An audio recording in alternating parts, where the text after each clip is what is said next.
My wife, female/29, cheated on me, male/32, and I hit her. This is a bit long, so please accept my apologies and gratitude to anybody who takes the time to read it. For obvious reasons, this is a throwaway account. My wife and I met in 2008 when we were both on vacation. We met in Madrid, and it was a fairly conventional first meeting. From across the bar, our gazes locked, and I approached her. That night, we ended up going home together. We agreed to stay in contact after spending the following 3 days having, drinking, and soaking up the sun. She returned home, I concluded my travels, and we started a year-long LDR before I moved in with her. During the LDR, she admitted to me that she had cheated on a prior boyfriend and felt horrible about it, but that his decision to leave her was extreme, and that infidelity wasn't necessarily a panacea, particularly since it was just a kiss. She was assessing my response and very definitely cheating, I realize now. This I can forgive and forget because LDR and it occurred a long time ago, but not what happened last week. I informed her at the time that it was a deal breaker, and that if I saw her flirting with another guy, I'd drop her. In a relationship, there are two absolute no-nos: violence and adultery. We married a year after I relocated, and she became pregnant again a year later. I was ecstatic. She appeared distant, unhappy, and concerned for the first 2 months after learning, and then after I pressed and prodded, she broke down and said she had a one-night stand around the time of conception, and that the child may not be mine. I was on a plane home 2 days later and hadn't spoken to her for a month.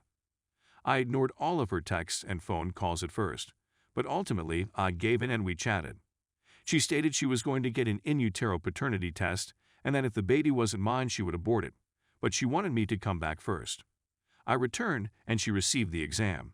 I was there when she received the findings. It's not my fault.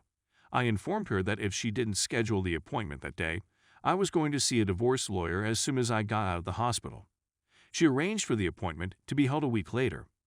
On the day of the appointment, I drove her and held her hand, since an abortion is a horrific experience for a woman under any conditions.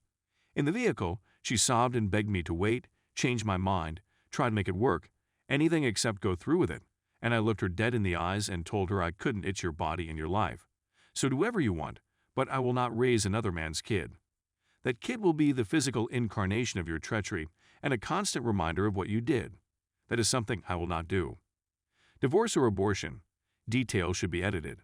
I want a divorce. I filed for divorce as soon as she hesitated.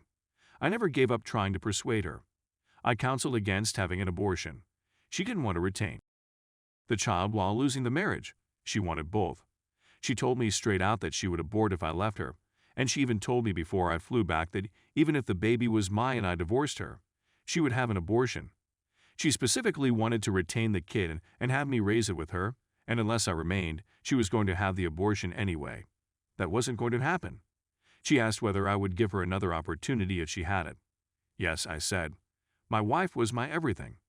Sue me, sue me. I'm not sad I declined to play daddy to her illegitimate offspring. She obtained the abortion. There were issues, and she was forced to stay in bed for a month. She was short with me for a bit after that. Cold and unappealing. We had lost our spark. I tried, but she did not. She told me one night after a few drinks that she despised me for forcing her to choose, and I told her that she deserved to suffer for what she'd done. I instantly regretted speaking this out loud, despite the fact that that is precisely how I felt and still feel. When I got home from work one day early, I discovered her weeping on the sofa, with a guy next to her comforting her, a guy I'd known for a long time. He was a coworker of hers. Their expressions told me all I needed to know. He was known as the father. It wasn't just a one-night fling. She revealed they'd had a 3-month affair after I hauled him out of the home by his neck. I'll never know whether this is the whole truth. I still accept it and have ceased asking. I filed for divorce and quickly booted her out of the home. She begged, wept, and pleaded for months, and I finally gave in and took her back. I told her she had to leave her job and stop communicating with me. She agreed and made the call right away. We moved away from her city and purchased a home in mine at the other end of the nation. We went to marital counseling and things improved. Slowly but steadily, we progressed from strength to strength. We had complete transparency on all accounts and accepted that this was the way things were. I eventually stopped glancing at her phone. Things were going swimmingly between us. We had a terrific life, We're both travel addicts and went on a lot of vacations, and we began talking about having kids. We tried for 2 years to have a kid, but nothing came of it. But the practice was a lot of fun, so what the heck? This has been the situation for many years. When the most recent incident occurred, I was entirely vulnerable and my defenses were down. For a couple of months, she had been somewhat aloof, but not to the point that I was concerned. When I questioned her about it, she always made a point of being nice and telling me that everything was okay, but her default, when not encouraged, was to be silent and seek out her own place. I remained at home one night while she went out drinking with her pals. I was awakened at 4 a.m. by the sound of her voice below. I stepped outside and inquired if it was her. She couldn't respond since she couldn't hear me. I realized she was on the phone relatively fast, and because of the hour, her recent seclusion, and her problematic connection with loyalty, I opted to listen in. She was flirting with me and saying things like, "I miss you too," and "I love you too." I knew it had to be him. I was convinced of it. Then she began gushing about the hotel, how nice the room service was, and when she was going to see him again, and I'd had enough. She knew she'd been caught as I raced down the stairs like a bull. She began crying, screaming, and cursing me, claiming she'd gone to a doctor here, and that she'd informed her during the abortion that there was some type of issue. She was inebriated, slurring her words and weeping, but somewhere in the minutiae of terms like tears, scar tissue, and permanent, I got out of her that her uterus had been injured, and it was doubtful she would ever be able to carry a kid to term. She discovered this 3 months before, just about the time she began acting distantly again. I the phone from her grasp. She attempted to reclaim it. We battled back and forth until I pushed her back onto the sofa and instructed her not to get up until I said so. I sat on the chair next to her and went over every detail. He sent a half-dozen text messages, asking when she was going to leave the bar, how much fun they'd had, and how much he missed her voice. Obviously, all of the earlier texts had been removed, but she hadn't yet deleted the ones from that night. She looked at me with daggers in her eyes as I read the notes aloud. I repeatedly begged her to explain herself, and she ultimately leapt up and began shouting again.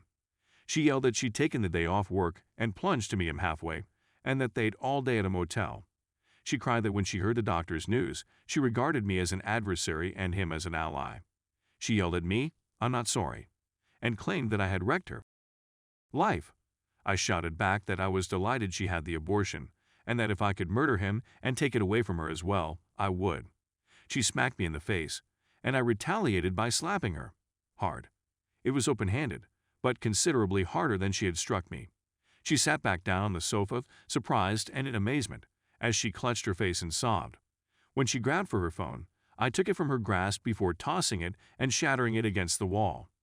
I walked upstairs to my room and paced back and forth, while she sat below weeping, and we remained there till dawn. She was sound sleeping when I walked downstairs.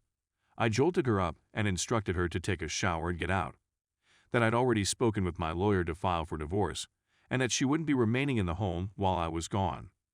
She cried and pleaded with me not to go forward with it. She pretended to be intoxicated, but didn't mean it. She said she made up the tale of meeting him to upset me and that I was her one and only and so on. She apologized for punching me and refused an apology for my hitting her back, claiming she deserved it.